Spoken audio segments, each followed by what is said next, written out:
Hi, my name's Randy Toth. I'm with American Power Protection. Right now I'm going to show you a demonstration between a Tripp-lite LS604WM and a PowerVar 1 amp power conditioner. While both of these say line conditioner and line conditioner, I'm going to show you that there's a difference when it comes to performance of electronic equipment. They both don't do the same functionality as far as conditioning the line for performance. What I've got set up here is a oscilloscope, a line probe, a light with a little dimmer switch to generate some noise, and you can see I'm plugged into a outlet here. So this is my measuring device right here off this line probe. So I'm going to go into the wall here and take a look at what the noise looks like on the line here on the scope. The scope's set up right now. Channel 1 is our common mode, that's neutral to ground, and channel 2 is our normal mode, that's neutral to hot.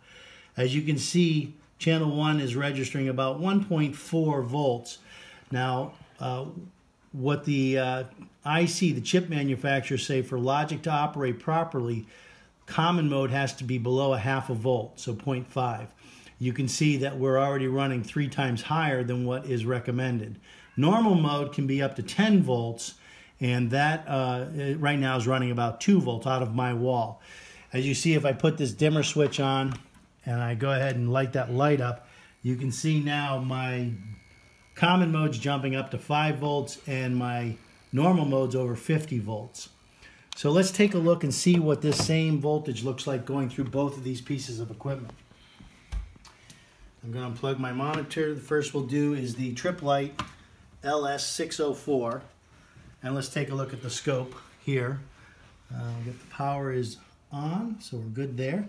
So as you can see here, we're still running at about 1.5 volts on our common mode, which is channel 1. So still it's 3 times out of spec for a logic chip to be able to function properly repeatedly over time and time. The normal mode still at 2.2. Does not appear that that unit is capable of removing any of this damaging noise. So let's go ahead and turn the light switch up a little bit here and take a look.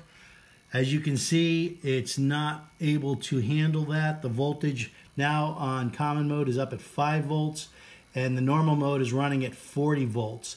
So 4 times out of spec and 10 times out of spec for normal mode, common mode, and 4 times out of normal mode.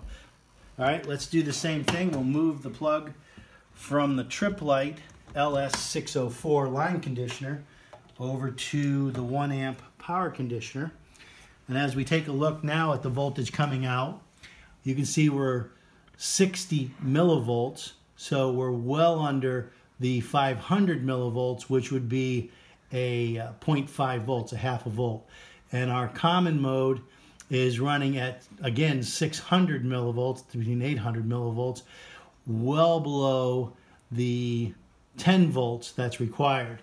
Now let's go ahead and put the switch on and run the same power. And as you see here, the performance there, again, the common mode, which can't be over a half a volt, stays at 6.0, which is well under the 500 millivolts. 60 millivolts is well under 500. And then your normal mode is running at 2.6 volts, which is well below the 10 volts. So as you can see, as far as performance goes for electronic equipment, these two devices, while they say line conditioners, are definitely not going to give you the same level of performance when you go out live with electronic piece of equipment. If you have any questions, please look at our website, www.americanpowerprotection.com. Thank you for your time.